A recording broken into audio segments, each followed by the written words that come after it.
Hey y'all, what's going on? I am Yvette Lloyd, host of Life Her podcast. Thank you for joining me today on my solo episode. I told you I was going to be a lot more consistent with these because I've noticed that so many people love my solo episodes. So today, I want to talk to you all about grief and growing and finding the inner strength for you to stay motivated and stay focused to keep going. If you've been listening to my podcast, you hear my journey. You heard my journey from start all the way into the end. You heard in the beginning when I first started my podcast, me and my husband on my podcast. And I have some video clips of my mom being in my podcast show as well. However, if you've been following my journey, you know that I lost my mother and I lost my husband. And I wanted to share some insight with everyone because a lot of people seem to ask me all the time, how do I keep going? How am I able to do so much still with losing them? And honestly, I haven't even taken a break yet. That's the crazy part. I haven't took a break in 3 years from podcasting, and I've been going straight ever since. So running into season 4, I decided that I am going to take a break for the first time in 3 years, and I'm just going to relax and work on my health and everything. So I wanted to still give you guys some insight and updates and everything from my start to finish of me working on myself so that it can help someone else too. But as you guys know, losing someone we love is like it's one of the greatest life challenges that a lot of us go through, especially when it's someone that we are very, very close to. And we just feel like at times, like, man, I can't even live without them. So the pain can often feel overwhelming, but it's a mist of the tears and heartache. And there's an opportunity for you to grow and find inner strength. And we don't never understand why some people leave us. And that's something that we will never understand because we're not on the other side. However, I know that it is so much power in it. And reason being why I'm saying that is because for me to have the strength to keep going after me taking so many losses, like not only did I lose them too, I lost my little cousin in between that. And before all of that, I lost my mother in law as well. So it was a lot going on in my life, period. And also, I lost my daycare center and stuff. So, like, taking loss after loss is crazy. And believe it or not, even though I don't talk about it much, I've also been taking a lot of losses even since after they've been gone of me trying to get back on track with my living situation. Um, Me and my husband lived in a place together. And since I moved back home into my childhood home, I have been going through some things with that situation. My basement have flooded literally probably like 3, 4 times. My basement had flooded. So it's so crazy because the third time it flooded, I actually moved into my basement. I have my whole room down there. I have everything together. Next thing you know, it rained so bad. Everything was brand new, like down to the drywall and all of it before it had flooded before that. And I lost it all again. Everything new down there. They had to take half of the drywall off. I had a brand new carpet down there. All of that carpet had to come up. Like everything had to come up. Next thing you know, I had to pay thousands and thousands of dollars to get my basement waterproofing. And y'all know waterproofing costs a lot. So I had to turn around and get that done, even though before that I paid contractors and everything to get stuff done. And we not even gonna get on the contractor subject because the way contractors did me so dirty multiple times dealing with different contractors, they are some huge scammers in my eyes. Yeah, it's really hard to find a good contractor these days. But the things that I went through with that, in my basement, getting waterproofing done, and now I'm in the process now of getting it all the way together. But at the same time, I'm sleeping on the floor right now because I'm waiting on the I had to get another new contractor because I'm suing one contractor because he got me for all of my money too. So I'm waiting on the contractors now to get things done, and they're moving pretty quick. But just the things that you go through while you're already grieving is like freaking crazy. So when you're going through so much, it's like things will keep going and keep going and keep going. However, my strength has been tested so many times. Me staying motivated has been tested so many times. I could say I am motivated to do any and everything besides me working on my health, and that is part of my break. My health is horrible. Right now I am trying to get motivated to like continue to work out and things of that nature. And I can say it is like extremely difficult because I'm still grieving too. And I grieve internally. So you won't see me just walking around just crying and everything like that. Even though I have my moments, it's like sometimes it's like nothing really just hit me fully yet because I've been working so much. So I just try to just keep myself positive and everything and keep going and stay surrounded by positive people as well. Like I'm literally alone most days. I am always in my studio creating content, learning new things, reading books, doing different things. But this is the part where I say it's like you find your growth and inner strength after you losing someone. It's like I have grown so much. My tolerance level is like at zero. And I just want to be surrounded by like some dope and amazing people that understand me and willing to grow with me, or they have already grown and I'm learning from them. It's just you just can't be around certain people no more because you just figure out as days progress how life is just so short. And so grieving is a natural process, and it's essential to allow yourself to give yourself time to heal. And I want you all to know, like, remember that it's okay to feel sadness. It's okay to be angry. It's okay to feel confused. It's just these emotions are part of the journey, and you have to understand that. But don't let your emotions take over your mind because sometimes we get the two mixed up, and we get it mixed up right along with our heart too. Emotions will take you over to a whole new level of greatness, or it could take you over the edge. And you got to know the difference between it because people aren't aware of where your mental state of mind is. Sometimes people don't even care. They just don't give a damn. A lot of times people are inconsiderate of your feelings, and a lot of people they moved on with their life.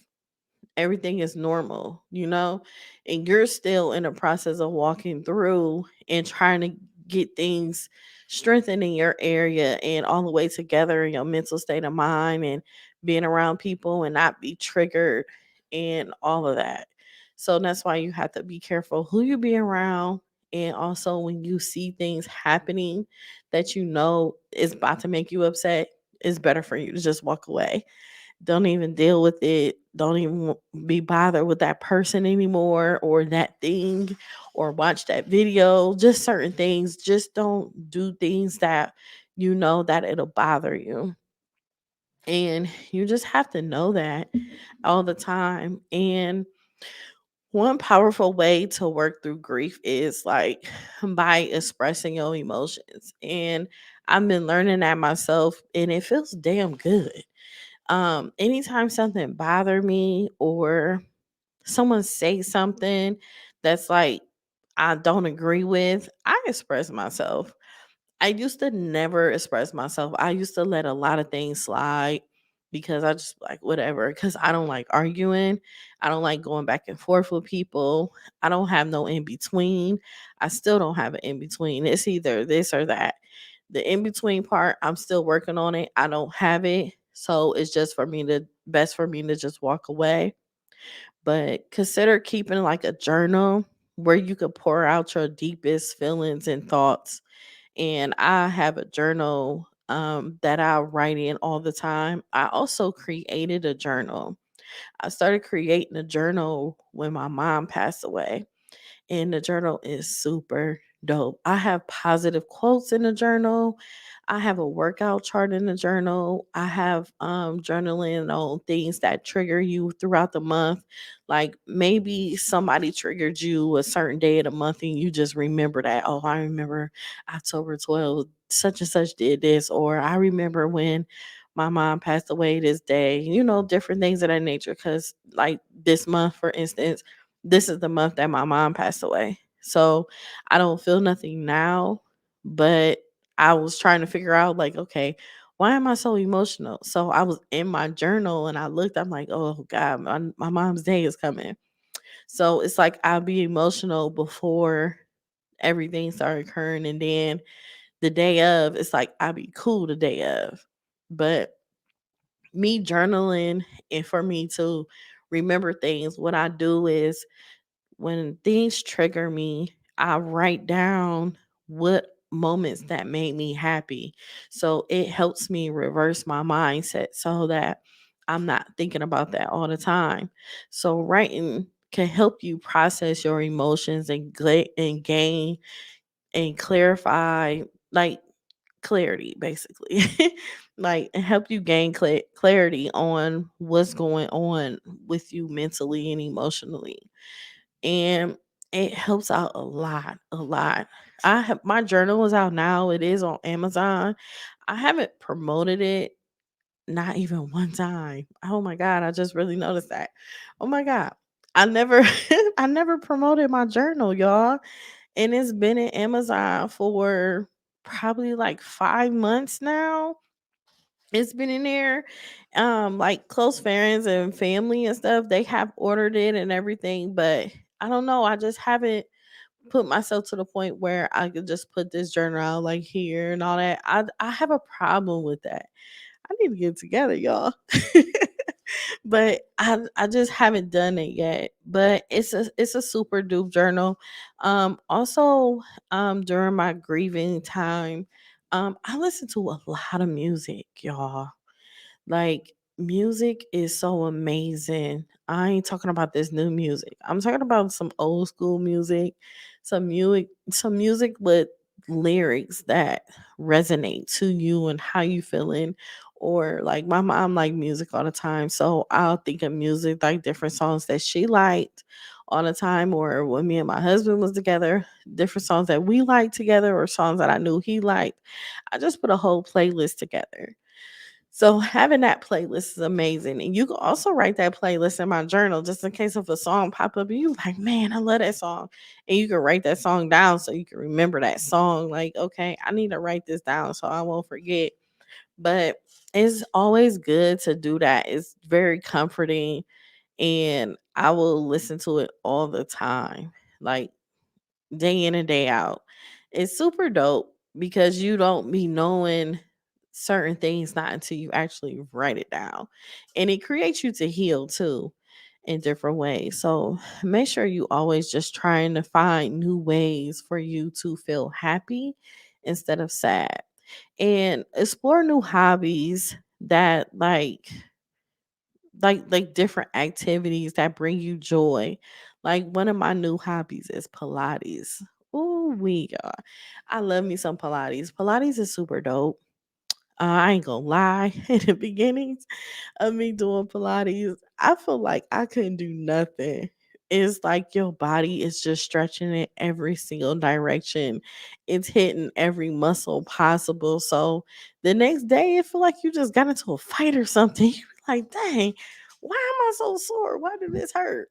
And I'm like, oh shoot, I did Pilates yesterday, but I didn't know Pilates was beating people down like that. But I really love it. It's really, really peaceful and everything. I need to go a lot more on a consistent basis. And that's another thing that I'm gonna be doing on my break is going on Pilates. Um being Creative can be like therapeutic, and it allow you to channel your emotions in a positive way. Um, by finding like solace, like type of activities you love, you can honor your loved ones and you can find comfort. Y'all really have to like find comfort in so many ways. You can reach out for support, surround yourself with loved ones, and seek professional guidance. Um, Counseling is amazing. I love Black Girl Therapy, or even just listening to the other podcasts that provides like therapy sessions when it comes to grief and stuff is really dope. And sharing your grief with others, like I love sharing my grief. It's therapeutic for me. I love podcasting.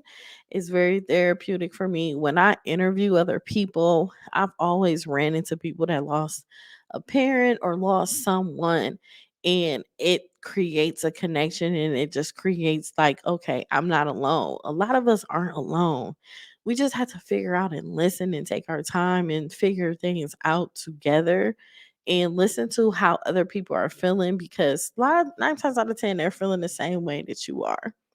So when you talk about it more with others who understand, you could provide like some sort of comfort, and just knowing you're not alone, just itself is just beautiful. Honestly, it really is. Although grief changes us, because I can say grief has changed me tremendously, it doesn't have to define us. And I haven't let it define me at all. It tried to. I ain't gonna lie. Grief has tried to define me so many times, but it has changed me to a point where like I was telling you before, I have zero tolerance in anything. I don't want to be around negative people. I don't want to be around gossip. I don't want to talk about non-meaningful things. I don't like hateful things. I can't endure anything that's extremely negative. I just can't. It's just I can't do it, because it's like you dealt with so much and it becomes triggering. I don't like arguing people, which I never have, but I really, really don't now. When it winds up, I walk away or something and get some fresh air or whatever the case may be. It's just I have to try to still get myself out of this introvert fast, if not fast, but introvert phase. I am in a phase of being an introvert and it has gotten worse. So I have to get out there and like socialize a lot more, because not even like friends, like people will invite me to their birthday parties, kids' graduations, homecoming, prom. Like people have invited me to so many places, and I'm like, yeah, I'm going. I'm gonna go to this. I'm coming for sure. And I never go. And just sometimes I just don't even want to be around people, because it's like I don't want to hear, "Oh my god, give me a hug. I haven't seen you in so long. I'm so sorry about your loss and all that." It's like sometimes you just don't want to hear that. You just want to go somewhere, have a good time, and take your butt home. It's just sometimes I just don't want to think about it or relive it or anything like that. Or just me being introvert, like socializing with people, being around people, or a song come on that reminds you of that person, or somebody to do something to make you remind them. It's just I don't want to be around that. And it's been a struggle. It's been a real struggle. Or sometimes I will find myself randomly just feeling emotional and just wanting to cry, because at that moment you want to call your parent or something and just talk to them and just be with them and everything. So that's where I'm at right now. And then along the way, like you discover like newfound strength and resilience, you will find motivation within yourself, and even continue to moving forward and honoring your loved ones in a memory. Sometimes people be like, you always talking about such and such, or you always posting this, you always posting that. But this is my journey. This is how I started. This is how my podcast grew. This is how I got here. Like, you can't never forget where you come from. You can't always like put yourself back in a position where you're not supposed to be. So I really just want you guys to just take heed into this, and also just watch my journey, listen to my journey, understand my journey, and just know that you aren't alone. You're always going to find something into anything as far as that's going to help you grow. You go always run into things that are trying to set you back. Don't let it set you back at all, because you have strength, you have courage, you have the ability to do and be anything that you want to be in life. A lot of times people will try to get in your way. They will try to distract you. They will try to hate you. They will try to make you lose everything that you have, just because they know that you are triggered, just because they know you lost your mother, because they know you lost your husband, and they know that you are in a vulnerable phase of your life and you're emotional and everything. Just stay away from people like that, because people are hateful. People don't like to see you heal. A lot of times people like to see you broken, and they expect you to be broken, because in their mind, they like, oh, I don't want them to make it this far. I don't want them to do this, and I don't want them to do that. You don't have to prove nothing wrong to nobody, but you have to prove something to yourself at all times. And I just want you guys to know that. And I just wanted to share this with you so that you will know that you are able and you are amazing and you are able to continue to be you, and don't let no one tell you anything different. And y'all, please subscribe Life Her Podcast on all major platforms. I just wanted to briefly just come and talk to you about that. And I love y'all. Peace.